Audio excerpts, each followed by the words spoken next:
So the families have an opportunity to choose to live in a new neighborhood, a neighborhood they wouldn't otherwise think about. That's the genesis of it. A little bit about it. I mean, the Housing Authority in Kansas City, we have our vouchers. We serve families that, it is income based, based on 50% of the area median income to be eligible. But most of the families we serve are about below the 20% percentage of the area median income. So going back to Jennifer's graphic, it's even lower than those families. So how the voucher works, for those that don't know, the family pays rent based on their income, roughly 30% of their income. They pay it directly to the landlord. And then the Housing Authority pays the balance of that contract rent to the landlord. So the landlord is made whole. They're receiving their market rent. There are some other aspects. The units do have to pass housing quality standards, which quite frankly are no different than the healthy homes requirements that we have here in Kansas City. There's also annual recertifications for the tenants. Each year we recalculate that. But it's an opportunity from the landlord's point of view, or the owner's, developer's point of view, to really have a guaranteed income stream. We execute a contract with with the developer / landlord, and it can be up to a 20-year contract that then can be renewed again at the end of those 20 years, as long as those units are, remain available for our voucher holders. One of the terrific things about this, particularly for those developers that are applying for low-income housing tax credits, once you have your rents approved by MHDC, those are the same rents that we approve. So that's in the regulations, and so that's an added plus of making sure that everything is works together. We want to make sure that again, families have opportunity. And one of these slides, and if you, Ben, if you want to go to the next slide, areas where we can serve. These are all on the Missouri side. We can only operate on the Missouri side, but these are a number of the cities and towns and townships that a lot of the families we serve don't ordinarily go to live. And that's why we created this program, is housing opportunities, new housing opportunities, highlighting specifically Lee Summit, but also these other opportunities so that we can provide choice to the families that we serve. So with that, I think we'll wait till we get to additional questions, and I'll fill in some more blanks. Sure, sounds good. Thanks, Ed.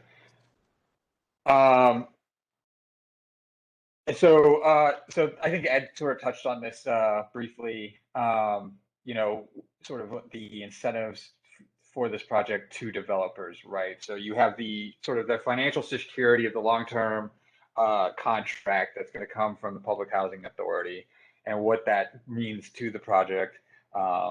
You're going to have the leverage that we believe that the support of the Road Forward should bring to a project for when you go to apply to MHDC. MHDC is aware of this and is supportive of our work and is interested in seeing projects come through us. So we're going to touch on this a little bit in the application process. You're going to get a letter from the Road Forward addressed to yourself and to MHDC, explaining that we're supportive of the project, and we think that projects should look at that as an asset to when they go apply. So then and then also the project-based vouchers are going to allow bring some other form of support to the project in the force of increased stabilized occupancy and income. Hopefully that leads to reduced marketing and turnover costs that projects experience. And, we believe that will also lead to underwriters and lenders looking more favorably upon deals going in the future. And yes, it looks like I got question about slides. We're going to make this PowerPoint available on our website as well. So, don't worry, we're gonna make sure everyone gets this after the presentation going forward. So then, there's also the question of, so why are we partnering with, like Ed said, trying to get projects and developments done in communities that we don't normally see, and what is the benefit to those communities? And I think one of the strongest selling points that we have, towards the deal is that, I got this information from Mark. One of the things they're hearing from regional employers is their concerns about attracting and retaining employees to their locations when there isn't housing or near their employment. And these employers see this as a need in the region, that they need housing near where the work is done for their employees, so that it makes their employment opportunities as competitive to other options that are available to workers when they're out there looking for employment.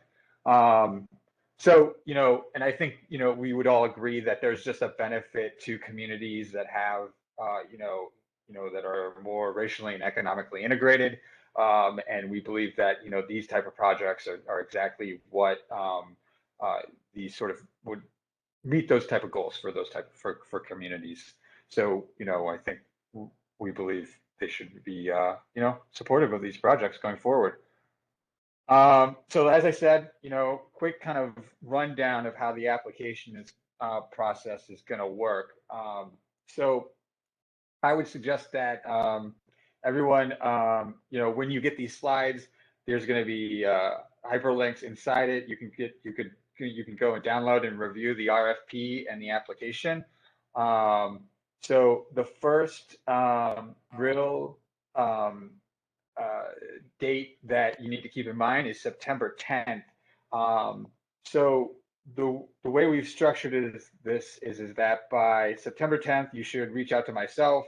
My email is in the application and the RFP, to set up a meeting with myself and Mark to hear about your project.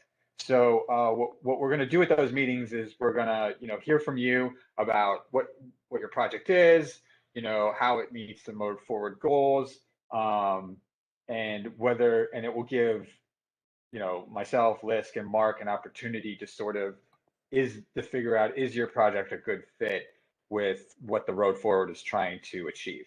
And so, we're asking that people, you don't have to have the application done by September 10th. We just want to have an opportunity to talk to you by that point in time, because at that point, what's going to happen is we're going to hope to provide you and your project a soft commitment letter. And so that's the goal of these meetings by September 10th, is that we're going to meet with projects, and the ones that fit, that we believe are good ones that meet the goals and of the program. We're going to be able to provide you a soft commitment letter that you will be able to provide in your application to MHDC to say that you have the support of the Road Forward program. So that's what this slide is sort of outlining here.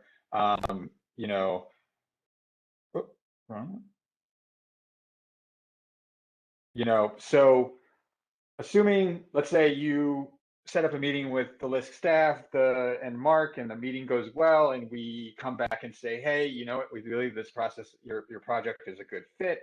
What we do is we're gonna generate a letter, like I said, for yourself and for MHDC.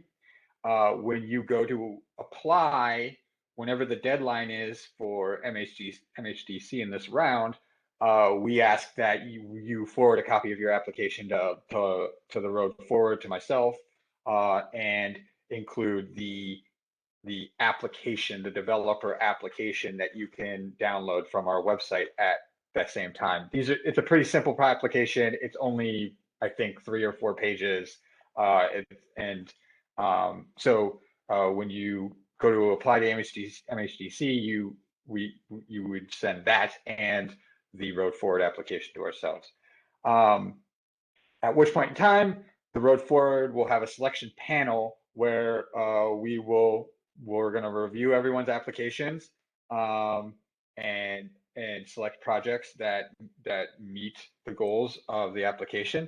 There's a scoring selection criteria that we'll go over here briefly, but just know you can review that in the RFP to see specifically what we're going to be looking for and how those projects and how that criteria weights against each other. It's a scoring rubric, and it's all in the RFP for you to review.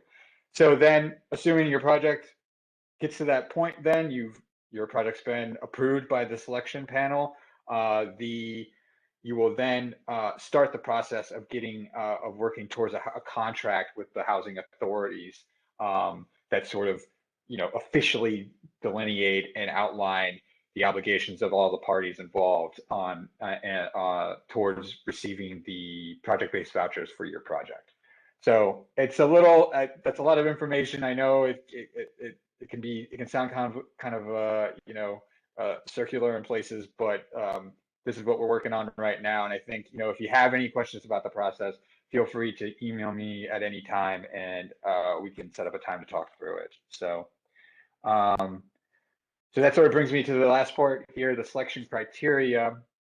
As I said, as outlined in the RFP, there's a selection criteria that's broken into these 5 basic areas.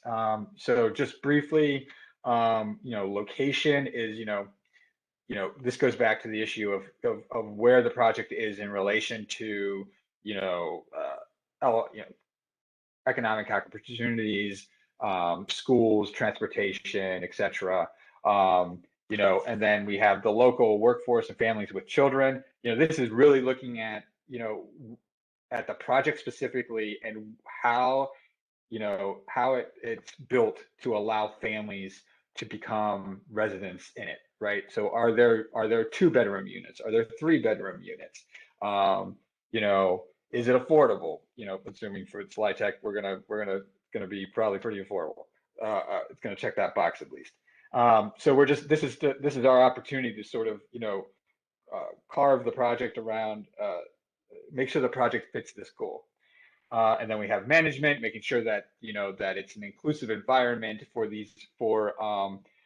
families who might be moving to areas that they don't normally live in. Is there services being provided by the project to sort of make these people make families welcome and sort of set them up for success? Community appeal. What does the design look like? Does it fit into what the existing architecture is like in the area? And is the project leveraging community support? What kind of outreach has been done to the community? Is there community buy-in? And then finally, financial viability. This is just sort of, what is the viability of the project? Where are you in lining up your sources and uses to make sure that you're gonna be actually this project's going to succeed in the time frame that's been described. So at that point, I kind of want to ask that any panelists who have any additional thoughts on this, how kind of the criteria ties into what the goals are of the project, I think would be a good time sort of to talk about that. Yeah, I just wanted to emphasize the one bar that's at the bottom. Footnote that's on your slide just prior to this one is we're focusing on those that are applying for low-income housing tax credits at this time. It's not wide open for just general pieces. And part of the reason for that, and we're trying to avoid any duplication, goes back to Ben's comment about when you submit your application, of submitting your MHDC tax credit application so that you're not duplicating or having to rehash a whole new application. Submitting your LITech application will be part of this application. So it should be generally the same information. Yeah. I was going to emphasize a similar point, Ed, for the developers in the room, that what we've seen in other places that have somewhat similar programs is that one of the real draws for developers, or one of the things that they appreciate, is that the real review, the in-depth review that the partners provide is at the same time as the tax credit review. That the developers are not being asked to cook their whole proposal early enough to get to get a final letter from this group. And as Ben said at the beginning, MHDC has been supportive of this process and this timeline and that collaboration. Right. And I will just add as well is that as we're looking at selection criteria, we're going to be looking at really what are the amenities that are around that project. Is there transit there where families can get back and forth from school and work very easily, because there's transportation choices for them. What type of healthy choices do they have around that area? I mean, is it a food desert, or does it have grocery stores of all different kinds? So we're looking for places that create economic opportunities for these families and have community appeal as well. And of course, financial viability. But we really want you, when you apply, is really tell us, you know, where is this going to be located and why is it good for families with children, whether it be education, transportation, or, you know, a park that has all kind of amenities around it. Tell us what that location looks like. Yeah. I think Yeah. an important part of the management is helping families who might be moving from neighborhoods that they're familiar with to new areas, helping them feel welcome and comfortable living in your development. Yeah. Yeah. That's a good point. Thank you, Marlene. Then, Yeah. one more thing, sorry, Ben, to interrupt, but you know, we were talking about how for developers a great appeal of this is the time, you know, the coordination with MHDC. I think one of the points that Marlene has made in the past that I thought she might make now is that for communities, one of the appeals is that not all of the housing created through this process is for the road forward necessarily, or for the partners in the road forward, that this really is an opportunity to increase the supply of housing even beyond the subsidized housing and the PBVs provided through the housing authorities. And that typically no more than 25% of the development will get subsidized through the road forward, which means these are often really nice new mixed income communities that can come online as a result of this partnership. Thanks, Robin. It was all you, Marlene. Yeah, and I think Robin, a little bit more context that piggyback off of something she said earlier. You know, we aren't reinventing the wheel here. We've seen projects initiatives like this done elsewhere around the country be successful. So we believe that, you know, based off of their success, we don't see any reason why we can't do it here. You know, and related to that is that this is, you know, the pilot phase of the initiative. The goal is that, you know, going forward, we're going to be doing this again in subsequent years. So if you don't have, you know, a project specifically lined up right now that you are going to be applying to MHDC for in the next, you know, 2 months, right? In one of these communities, that's fine. You know, but going forward, keep us in mind, keep this project, the initiative in mind, and just know that, you know, this is an incentive in these areas for your project. And, you know, come talk to us at any time. When you're even, you know, before the application phase, if you have any questions from us on how to take part. So, you know, I think I'll leave it at that right now. You know, Got a question. Yeah, it looks like yeah. When is MHDC participation? Are they issuing tax credits? So, MHDC is, you know, they're very supportive of the project. We reached out to them early on. We've, you know, sort of the structure and process has partially where we are today because of feedback we received from them on this. So they're very supportive of it. they're aware of it, and so they, so I think that's where this issue where the small soft commitment letter comes in, right? The letter that the project receives from the road forward is sort of giving us the stamp of, giving you guys our stamp of approval that this is your project, matches the goals of the road forward, and MHTC knows what those are and is supportive of them, and wants to see projects done, or come through this sort of process. So. And if I know that Erik had some technical challenges, Erik Berg, the executive director of the LISC Summit Housing Authority, but I know he's on the attendee list, and I wanted to point out that I think one of the reasons MHDC was supportive of this is because they do, the scoring seems to support development in opportunity area in places like, LISC Summit is a partner because they have a strategic plan that talks about the value of workforce housing, housing for competitive workforces, as Ed and Jennifer stressed earlier, needs to be near jobs, near transit. So I think, again, that's sort of a benefit to developers, that if you get the road forward support, it plays really nicely into some of the other scoring criteria that MHDC has already established. Right. Great. That's a good point. Yep. I'll just reiterate we're asking projects and developers who are looking to take part in the road forward and who will be applying for LITEC through MHDC this cycle to please reach out to myself to set up a time to talk about your project and start the process towards getting, possibly a soft commitment letter from road forward by September 10th. Sorry, that was the point of that comment. By September 10th, if we could try to have those meetings set up, that would be, very, very beneficial. And, I don't know if I made it as clear as I should have, but it's not, we can have those meetings without your application completely done. It's not a requirement.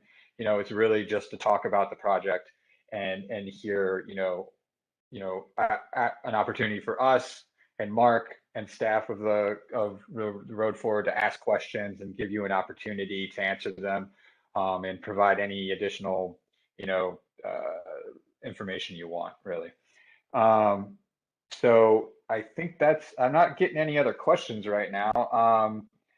My email is in, like I said, all of the documents. So if you have any questions at any point in time, feel free to reach out.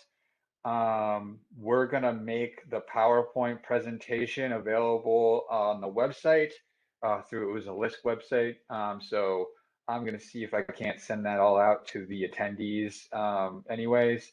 But if you want, it will be on the website, and I'm going to try to make the PowerPoint or the webinar, the video recording available for people to view as well. So I don't know if there's any concluding remarks from the panelists. I don't know. Does have anything else to say? Well, as the outsider on the line, I just want to applaud the partners on this. Although there are similar collaborations in other places, I think most of you in the audience know collaboration is not for the faint of heart, and it is pretty rare, I think, for municipalities and housing authorities and regional planning agencies and development intermediaries like LISC to have such a functional partnership to create kind of a one-stop shop for their areas of expertise. So good work, guys. Thanks.